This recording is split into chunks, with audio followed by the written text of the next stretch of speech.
Hey guys, Lori here, pharmacist.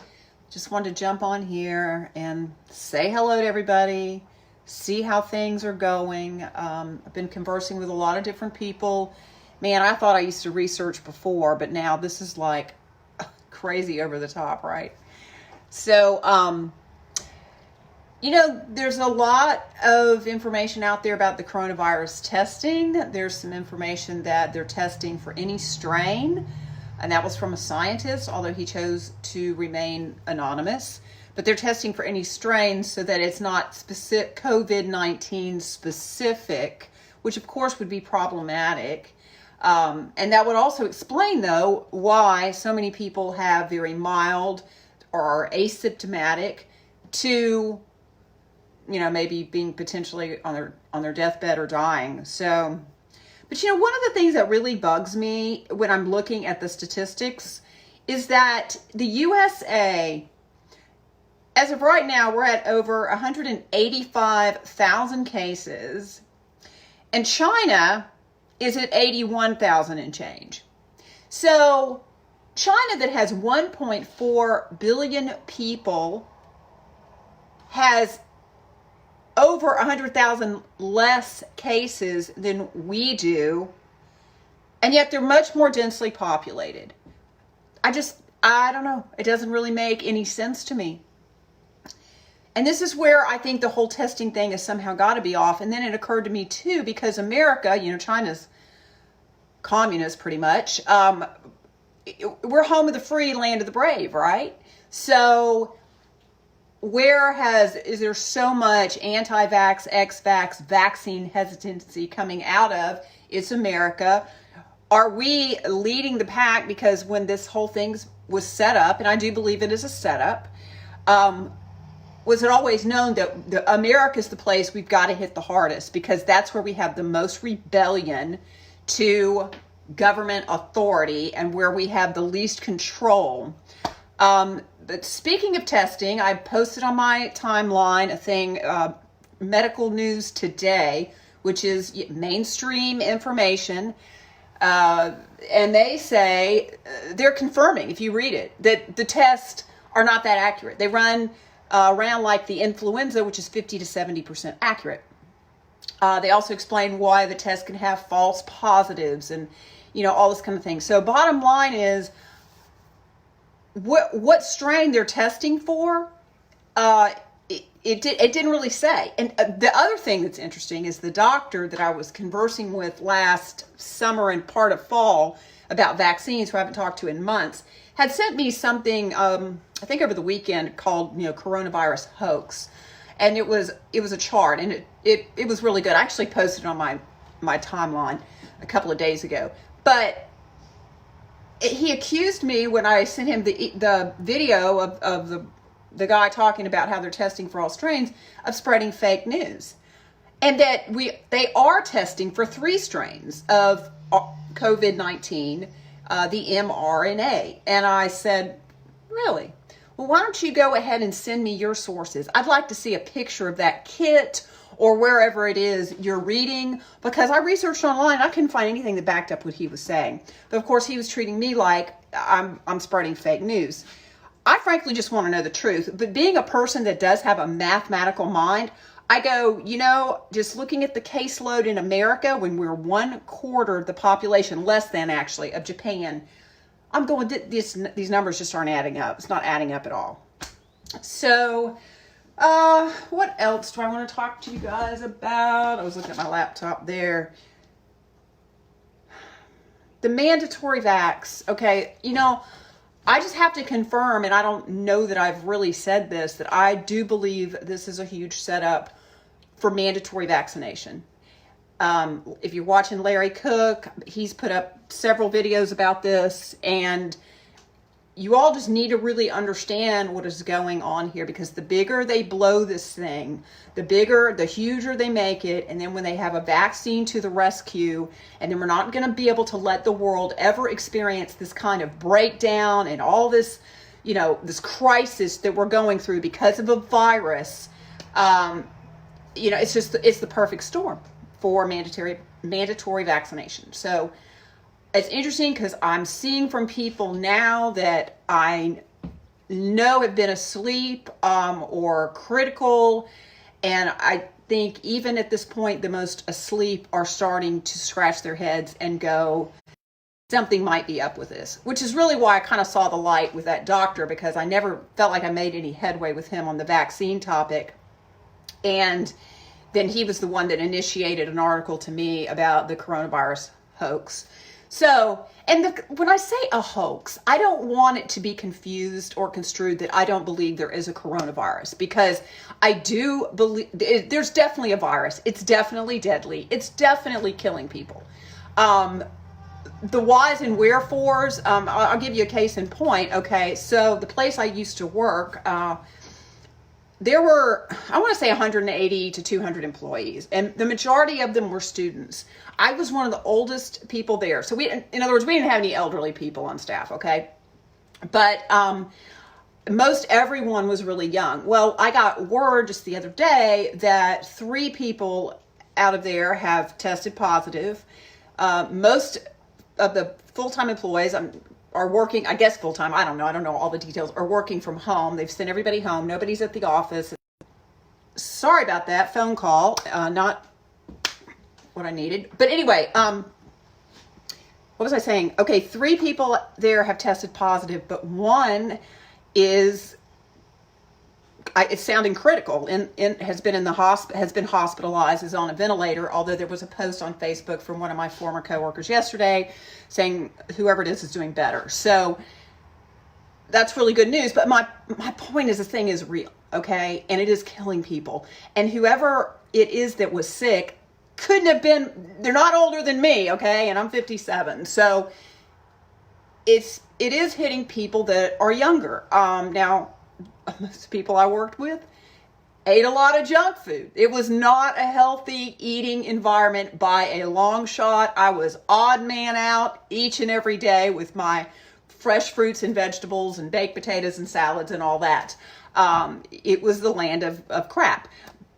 And there was a lot of sickness that always floated around there. And, it's just it's amazing how horrible healthcare workers eat. I mean, because why? We're trained that drugs are the answer. It's not about what you put in your body. Whatever. Okay, what else? Speaking of what you put in your body, next video up, I'm going to show you pictures of my tower garden. I talked to you about this on my last video. If you haven't been to my website, please take a look at this. I think this is such an ideal time for people to really start to think about growing fresh vegetables at home. But the problem is many people, and I'm not one of them, which is kind of funny, many people do not have the capacity to do that because they live in a condo, they live in an apartment, or maybe or maybe their yard doesn't get sunlight or whatever. The beautiful thing about the towers is you can literally put it indoors. You can put it on a porch. They have a system with LED lighting. If you don't have appropriate lighting, you can grow things all year round. It grows just about any vegetable. It's pesticide free, herbicide free. They are easy, easy, easy. And the reason I say that is because when I first got my towers, I was living on 5 acres, but I had 2 little kids because I got mine in like 2008. I have 2, and I had little kids, and I just did not have time to be out in the garden weeding and worrying about pests, because that's another beautiful thing. The pests, like the squirrels and the rabbits, they won't touch the tower because it's like they're going, we don't know what that is. The veggies look really amazing, but we don't know what that is. So you don't have to worry about any of that. But anyway, I had plenty of room to plant, but I didn't. And now I'm living on 10 acres, and I do have potatoes growing. I'm growing potatoes for the first time. Excited about that because I'm a potato lover.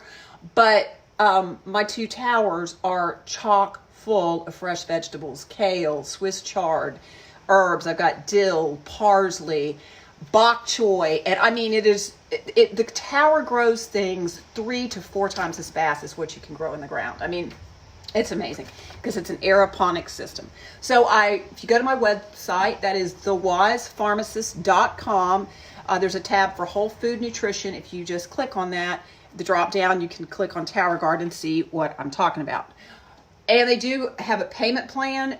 They are very reasonably priced, but you got to consider an investment. And my point is, they do last. I've had mine going on 12 years, over 12 years. I'm not exactly sure, but a while. What else? Oh, boosting your immune system. I think it is huge during this time. I'm just going to go over some simple ways to boost your immune system.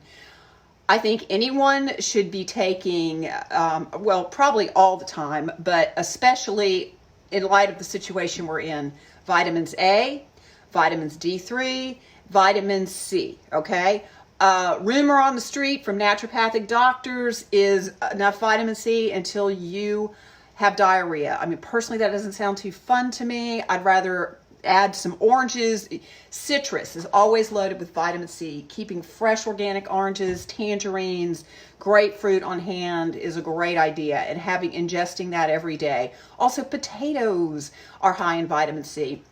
And you can just look it up, Google foods that are high in vitamin C, and start incorporating them in your diet.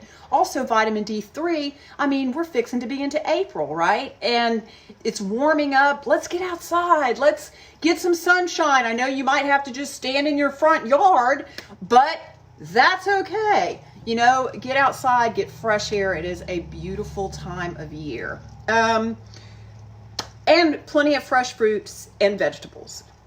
Eliminating the junk food is just absolutely always the best thing you can do, and eating real food that grows out of the ground.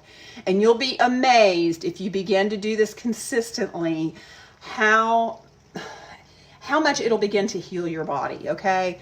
And eliminating the animal products doesn't mean you have to totally get them out of your diet, but perhaps going with an 80 or 90% fruits, vegetables, whole grain type thing, not too heavy on the grains. Always the emphasis on fruits and vegetables, because those have the nutrients that you need to build a strong immune system and to keep yourself healthy.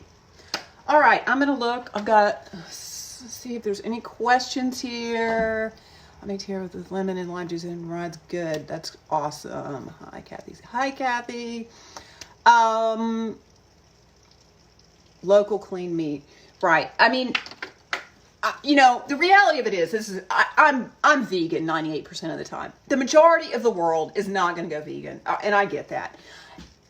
However, you just need to understand what it really takes for your body to thrive. That's my feeling. And once you do that and you begin to shift your diet in that direction, even if you're still eating fish or meat or whatever, I recommend grass-fed. I recommend, you know, hormone-free, antibiotic-free, all that kind of stuff if you're going to be consuming animal products. Also, watch it on the dairy. You know, dairy. I tell you this, once you go plant-based, you'll be amazed at how great your digestion is and how much energy you have. So, I just suggest try it for a week and see how you feel. But whatever, it's up to y'all. As long as you're getting some fruits and vegetables in your diet and eating real food. And then I would go ahead and factor those supplements in. So, because you know what, we got to blow the doors off this thing and for people to really begin to understand how much pharmaceutical drugs and vaccines are not the answer. They are not the ticket to health. Oh, I know another thing I wanted to say that just came back to me was, I wondered how many of these people, and of course there won't be a poll, we won't know, how many of these people that have been deathly ill with COVID-19 got that no-cost flu shot. That toxic flu shot that contains formaldehyde, polysorbate 80. It just depends on, it's a chemical cocktail all the way. So, which tanks your immune system, okay, because then your body's got to process all that crap, and it's got to mount an immune response to 4 different strains of the flu at once, and the whole 9 yards, and then the thing is like so ineffective, it's ridiculous. But anyway, well, I think I'm going to wrap it up here, and so love you guys. Again, it's thewisepharmacist.com, or you can follow me on YouTube.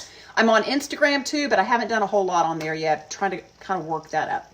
But love you guys. Talk soon.